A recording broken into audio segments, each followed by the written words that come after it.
नमस्कार दोस्तों। आपसे मैंने कल ही एक वीडियो में डिस्कस किया था कि फाइजर की वैक्सीन देने के बाद नॉर्वे के अंदर करीब 23 लोगों की मृत्यु हुई थी। आज मैं आपको यह अपडेट बता दूं कि यह आंकड़ा पहुंच चुका है 29 के आसपास और इसी को लेकर थोड़ी सी चिंता बढ़ गई है पूरे विश्व भर में। क्योंकि अगर आप ज्यादातर देशों में देखोगे, स्पेशली यूरोपियन कंट्रीज, डेवलप्ड देशों में अगर आप देखेंगे तो फाइजर के शॉट्स काफी बड़ी मात्रा में दिए जा रहे हैं। सबसे ज्यादा इसी के शॉट्स दिए जा रहे हैं और यहां पर अलग अलग खबरें आ रही हैं। कहीं पर एलर्जिक रिएक्शंस हो गया है, कहीं पर अनएक्सपेक्टेड डेथ हो गया है। और लेटेस्ट जो खबर आई है दोस्तों, यहां पर इजराइल से आई है। 13 इजरायलीज, एटलीस्ट 13 इजरायलीज सफर किए हैं फेशियल पैरालिसिस से। यहां पर आपको कई प्रकार के आर्टिकल मिलेंगे। जेरूसलम पोस्ट का आर्टिकल आप देख सकते हो, 13 Israelis suffer facial paralysis after corona virus vaccine. यहां पर आप रशिया टुडे का भी आर्टिकल देख सकते हैं, 13 Israeli suffer facial paralysis after taking Pfizer COVID jab. तो हम जानेंगे दोस्तों कि ये फेशियल पैरालिसिस होता क्या है, एग्जैक्टली इसको क्या कहते हैं, क्या कॉजेज होते हैं इसके, प्लस यहां पर ये जो फाइजर की वैक्सीन है वो किस प्रकार से डिफरेंट है, जिसको लेकर थोड़ी सी चिंता बताई जा रही है। प्लस याद रखना है आपको दोस्तों, भारत के अंदर फाइजर की वैक्सीन का अप्रूवल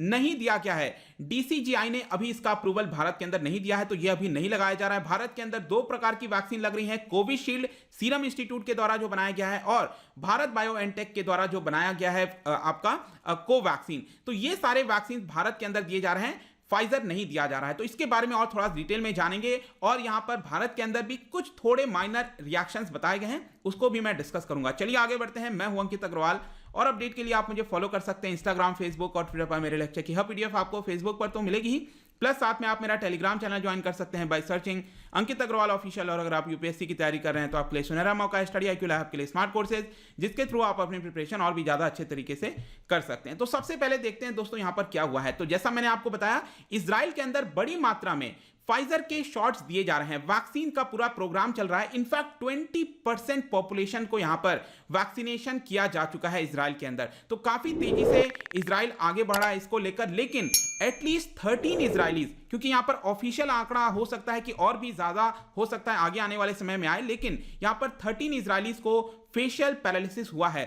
क्योंकि यहां पर ये न्यूज देखिए दोस्तों, इतना इंपॉर्टेंट हो जाता है क्योंकि एक महीने पहले की बात है, यूएस के अंदर जो अप्रूवर है, रेगुलेटर है, जैसे हमारे यहां देश में डीसीजीआई है, वैसे ही यूएस के अंदर आपका मिलेगा FDA, food and drug administration. वो अप्रूव करता है कौन सी वैक्सीन सही है, कौन सी गलत है। तो यहां पर फूड एंड ड्रग एडमिनिस्ट्रेशन के द्वारा भी कुछ इस प्रकार का इश्यूज रेस किया गया था। यहां पर आप देख पाओगे, एक महीने पहले का न्यूज है, December 15, FDA reports facial paralysis in 4 volunteers. क्योंकि जब पूरा ट्रायल चल रहा होता है दोस्तों, क्लिनिकल ट्रायल, उसमें वॉलंटियर्स आते हैं और अपने आप को वैक्सीन लगवाते हैं। तो यहां पर 4 वॉलंटियर्स में इस तरह का जो फेशियल पैरालिसिस की प्रॉब्लम देखने को मिली थी। यहां पर आप देख सकते हो, FDA के द्वारा बोला गया कि ये जो फेशियल पैरालिसिस है, ये एक तरह से एक्सपेक्टेड था, इससे बहुत ज्यादा चिंता की बात नहीं है।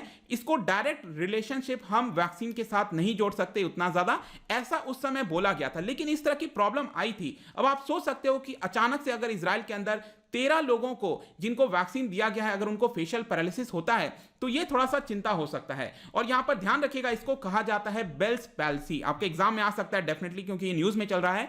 तो बेल्स पैल्सी क्या होता है दोस्तों? एक प्रकार का टेम्पररी पैरालिसिस होता है। ये कोई परमानेंट नहीं है। जो फेस के ऊपर आप देख रहे हो, यहां पर एक साइड क्या होता है कि आप कभी भी जो अगर किसी को ये पैरालिसिस हो गया, बेल्स पैलेसी कहते हैं इसको, तो यहां पर स्माइल नहीं कर पाएंगे, आईज अपनी क्लोज नहीं कर पाओगे आप। तो इस तरह के प्रॉब्लम्स देखने को मिलते हैं। तो यहां पर क्या होता है कि जो मसल आपका कॉन्ट्रैक्ट में होता है वो एक तरह से सॉलन हो जाता है, इन्फ्लेम्ड हो जाता है, कंप्रेस्ड हो जाता है, वो वर्क नहीं करता है एक तरह से। इसी की वजह से जो फेस है 1/2 वो स्टिफ हो जाता है और ये वर्क नहीं करता है। और लेकिन बताया जाता है कि मुश्किल से कई घंटों तक ये रहता है, उसके बाद शायद ये चला जाता है। तो टेम्पररी बेसिस पर होता है, ऐसा नहीं है कि ये परमानेंट हो जाएगा। तो यहां पर इनफैक्ट एक और खबर ये आई थी उस समय, एक महीने पहले जब फेशियल पैरालिसिस की खबर आई वॉलंटियर्स के अंदर, तो जो फाइजर के CEO हैं एल्बर्ट बोर्ला, उन्होंने यहां पर इसके बारे में बताया था कि हां, हमें पता है कि इस तरह की खबरें आई हैं, लेकिन अभी के लिए हम इसके बारे में पूरी तरह से पुष्टि नहीं कर सकते कि ये जो फाइजर की वैक्सीन है वो कितना यहां पर इफेक्टिव होगा। तो आप खुद सोच सकते हो कि जो कंपनी ये बना रही है, उनके CEO ने भी यहां पर कंप्लीट तरीके से 100% चीजों का अप्रूवल शायद नहीं किया था, मतलब उतना कॉन्फिडेंट नहीं थे। तो कहीं ना कहीं इसका रिलेशन जो बताया जा रहा है कि एक महीने पहले शायद ये हुआ था, लेकिन शायद उसके ऊपर उतना ज्यादा ध्यान नहीं दिया क्या होगा। जहां तक इजराइल की बात है दोस्तों, इजराइल के अंदर जो पूरा वैक्सीनेशन का प्रोसेस है वो बहुत तेज स्पीड से चल रहा है, क्योंकि जो नेतन्याहू की सरकार है उनको सबसे ज्यादा प्रोटेस्ट झेलना पड़ा था। जो कोरोना वायरस का हैंडलिंग हुआ था कोई अच्छे से नहीं हुआ था, उसी को देखते हुए यहां पर फाइनली नेतन्याहू की सरकार ने यहां पर बहुत तेजी से जो वैक्सीनेशन का प्रोग्राम है उसको स्टार्ट करने की कोशिश की है। और जो वहां की पॉपुलेशन है 90 लाख के आसपास, उनमें से 20% पॉपुलेशन को, करीब 18 लाख के आसपास को ऑलरेडी वैक्सीनेट किया जा चुका है। और यहां पर आप देख पाओगे Israel is leading the world in its vaccination but the program is not without controversy. तो प्रॉब्लम क्या है? प्रॉब्लम जैसे मैंने आपको बताया कि यहां पर तेजी से लगाया तो जा रहा है, लेकिन ये जो फेशियल पैरालिसिस की प्रॉब्लम आ रही है इजराइल के अंदर वो थोड़ी सी चिंता बढ़ा रही है। यहां पर ऑफिशियल्स का कहना है कि यह आंकड़ा और भी कहीं ज्यादा हो सकता है। इनफैक्ट यहां पर आप देख सकते हो दोस्तों कि जिस एक पर्सन को फेशियल पैरालिसिस हुआ था उनसे इंटरव्यू किया गया और उनसे पूछा गया कि क्या प्रॉब्लम आई थी, तो उनका यहां पर क्या जवाब था आप ध्यान से पढ़िए। उनका यह कहना था कि फॉर एटलीस्ट 28 आवर्स, 28 घंटे तक उनको इस प्रॉब्लम से गुजरना पड़ा था। वैक्सीन लगाने के बाद 28 घंटे तक उनके चेहरे पर फेशियल पैरालिसिस था, लेकिन उसके बाद वो चला गया, ऐसा कुछ प्रॉब्लम नहीं हुआ।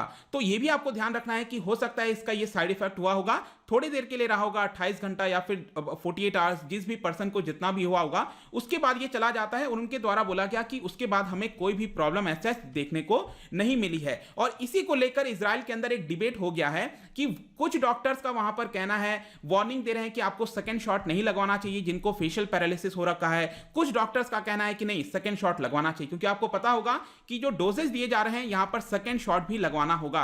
अगर आप सेकेंड शॉट नहीं लगवाओगे तो जो एंटीबॉडी क्रिएट होनी है बॉडी के अंदर वो शायद क्रिएट नहीं होगी और वो इतना इफेक्टिव नहीं रहेगा। तो सेकेंड शॉट भी बहुत ज्यादा इंपॉर्टेंट हो जाता है। तो इसी को लेकर इजराइल के अंदर डिबेट हो गया है कि जिनको फेशियल पैरालिसिस है क्या उनको ये लगवाना चाहिए कि नहीं लगवाना चाहिए। इसके अलावा पूरे विश्व भर में जैसा मैंने आपको बताया फाइजर के वैक्सीन को लेकर कई सारी चिंताएं हैं। पिछले कुछ हफ्तों में आपने देखा होगा कई सारे देशों ने यहां पर इमरजेंसी अप्रूवल दिया है फाइजर के वैक्सीन को। इनफैक्ट सबसे पहला देश था यूनाइटेड किंगडम, जिसने दिसंबर के महीने में यहां पर इसको अप्रूवल दे दिया था और वहां पर भी ये वैक्सीन आपका लगाया जा रहा है। ऑल्दो हेल्थ ऑफिशियल्स ने कहा है कि ये पूरा वैक्सीन सेफ है, इफेक्टिव है, लेकिन जिस तरह के अलग अलग रिपोर्ट्स आ रहे हैं वो थोड़ी सी चिंताजनक है। क्योंकि यहां पर एक खबर आई थी मैक्सिको से, जनवरी के स्टार्टिंग में वहां पर प्रोब स्टार्ट कर दिया गया है, क्योंकि एक हेल्दी डॉक्टर थे वो यहां पर पैरालाइज हो गए थे जैसे ही उनको ये वैक्सीन दिया गया था। इसके अलावा यहां पर कुछ एलर्जिक रिएक्शंस भी आ रहे हैं। इनफैक्ट यहां पर मैं आपको बताऊं तो पोर्चुगीज के एक डॉक्टर हैं जो कि परफेक्ट हेल्थ में थे, मतलब वैक्सीन लगाने के पहले परफेक्ट हेल्थ में थे, लेकिन वैक्सीन लगाने के जस्ट बाद उनकी यहां पर मृत्यु हो जाती है। तो ऐसा भी खबर आया था, लेकिन ऑफिशियल्स ने बोला कि इसका डायरेक्ट रिलेशन हम उसके साथ नहीं देख सकते। देखिए यहां पर मैं किसी को स्कैर नहीं कर रहा हूं, कुछ भी नहीं कर रहा हूं, जस्ट मैं इंफॉर्मेशन प्रोवाइड कर रहा हूं, क्योंकि इंफॉर्मेशन ही यहां पर सबसे बेस्ट तरीका होता है किसी भी चीज को जानने का। और मैंने पहले ही बताया भारत के अंदर फाइजर के वैक्सीन की चिंता की बात नहीं है, क्योंकि यहां पर इसका उपयोग नहीं किया जा रहा है। लेकिन यहां पर एक चीज है दोस्तों की जो फाइजर है, यहां पर आप देख सकते हो फाइजर एक अमेरिकन कंपनी है, बायो एनटेक ये आपकी जर्मन की कंपनी है। इनके द्वारा वैक्सीन के अंदर जो चीज यूज किया गया है वो mRNA है। देखिए वैक्सीन क्या होता है, बेसिकली वैक्सीन जब आपके बॉडी में लगाया जाता है तो इसकी वजह से आपके बॉडी में एंटीबॉडी क्रिएट हो, इसीलिए वैक्सीन लगाया जाता है। तो हमारे देश में ये जो कोवैक्सीन है, कोविशील्ड है, उसके अंदर यहां पर वायरस डाला गया है, बहुत ही छोटे अमाउंट में, जैसे इनएक्टिवेटेड वायरस डाला गया है। तो हमारे बॉडी के अंदर वो वैक्सीन जाएगा, एक तरह से थोड़े बहुत वायरस होंगे, वो क्या करेगा हमारे बॉडी के अंदर ऑटोमेटिकली एंटीबॉडी क्रिएट करेगा। तो हल्का फुल्का रिएक्शन होगा, हमारे देश में भी इतनी बड़ी मात्रा में लगाया जा रहा है तो हल्का फुल्का फीवर होगा, हेडेक होगा, किसी को थोड़ा सा सीरियस आपका रिएक्शन हो सकता है, लेकिन हमारे देश में अभी तक इस तरह की बड़ी प्रॉब्लम नहीं आई है। लेकिन जो फाइजर की वैक्सीन है दोस्तों, इसमें यहां पर यूज किया गया है mRNA। mRNA बेसिकली क्या है कि जैसा कि आप देख सकते हो ये कोरोना वायरस है, इसके ऊपर ये जो प्रोटीन लगा हुआ है, स्पाइक प्रोटीन जिसको कहते हैं, ये आपका आरएनए से बना हुआ है। तो आरएनए का इस्तेमाल किया गया है। जब ये वैक्सीन बॉडी के अंदर जाती है फाइजर की, वो एक तरह से अलर्ट करती है हमारे बॉडी को कि यहां पर कोरोना वायरस आ गया। लेकिन क्या कोरोना वायरस आया है? नहीं आया है। सिर्फ इसका ये जो स्पाइक प्रोटीन है वो हमारे बॉडी के अंदर जनरेट होता है और हमारे बॉडी को लगता है कि कोरोना वायरस आ गया, जिसकी वजह से यहां पर आपका एंटीबॉडी क्रिएट होने लगता है। तो ये है आपका फाइजर की वैक्सीन। तो यहां पर साइंटिस्ट फिर से यहां पर चेक कर रहे हैं कि क्या ये mRNA, क्योंकि ये नया टेक्निक है थोड़ा सा, ये इसका इस्तेमाल किया गया है पहली बार वैक्सीन में, क्योंकि पहले इतने ज्यादा इस तरह की चीजें यूज नहीं की जाती। पहले जो टिपिकली मैंने आपको बताया जैसे पोलियो हो गया, उसके छोटे से कण का वायरस इस्तेमाल किया जाता था, डेड फॉर्म में यूज किया जाता था और फिर इस्तेमाल किया जाता था। लेकिन ये जो फाइजर की वैक्सीन है वो थोड़ा सा यहां पर डिफरेंट है, जैसा कि मैंने आपको बता दिया। जाने से पहले मैं आपको यह भी बता दूं कि पहले दिन यहां पर जो वैक्सीनेशन का ड्राइव चला था भारत के अंदर, उसमें दिल्ली से थोड़े से एडवर्स इंपैक्ट खबर आई थी। यहां पर बताया गया कि करीब 4,500 लोगों को दिल्ली के अंदर वैक्सीन लगवाया गया है, जिसमें 52 लोगों को, इसमें से 52 में से मैं आपको बता दूं 51 लोगों को यहां पर माइनर रिएक्शन हुआ है, मतलब कि कुछ भी ऐसा प्रॉब्लम नहीं था, थोड़ा सा हेडेक या फिर फीवर की आप बात कह सकते हो। एक पर्सन है जिनको थोड़ा सा सीरियस यहां पर इंपैक्ट हुआ था, जैसे कि एम्स की जो सिक्योरिटी गार्ड हैं उनको ये वैक्सीन लगाया गया और यहां पर थोड़ा सा एलर्जिक रिएक्शन रखा हुआ था और सेफ्टी के पर्पज से उनको आईसीयू के अंदर भी शिफ्ट कर दिया गया था, लेकिन सब कुछ नॉर्मल है। भारत के अंदर ऐसा अभी के लिए कोई भी प्रॉब्लम नहीं है, क्योंकि अभी तो एक दिन हुआ है। लेट्स होप कि भारत में ये जितनी भी प्रक्रिया है और अच्छे से चले और हमारे देश के द्वारा बनाया हुआ जो आपका कोवैक्सीन है और जो कोविशील्ड है वो अच्छे से वर्क करे, ऐसी हम आशा कर सकते हैं। तो आई होप कि ये जो पूरा वीडियो था, इजराइल के अंदर ये जो खबर आ रही है 13 Israeli suffer from facial paralysis, इससे रिलेटेड सभी जानकारी मैंने आपको दे दिया है। जाने से पहले मैं आपके लिए क्वेश्चन लेकर आया हूं। अक्सर आप देखते होंगे फुट एंड माउथ डिजीज ये न्यूज में रहता है, तो ये एग्जैक्टली किसकी वजह से होता है? क्या ये बैक्टीरिया, वायरस, प्रोटोजोआ या फिर फंगाई की वजह से होता है? क्या आप इसका मुझे राइट आंसर बता सकते हो? इसका जो राइट आंसर है हमेशा की तरह मैं अपने इंस्टाग्राम पर तो डालूंगा ही। अगर आप इंस्टा पे नहीं हो कोई बात नहीं, टेलीग्राम से आप इसका राइट आंसर ले सकते हैं। मैं कई सारे एमसीक्यूज यहां पर डालता रहता हूं स्टोरीज के फॉर्म में, आप जाकर प्ले कर सकते हो। अगर आप मुझसे इकोनॉमी पढ़ना चाहते हैं, कोई भी कोर्स परचेज करना चाहते हैं, स्टडी IQ आप पर जा सकते हैं। आई होप की वीडियो आपको पसंद आया होगा। मिलता हूं आपसे next time. Till then thank you very much, see you soon.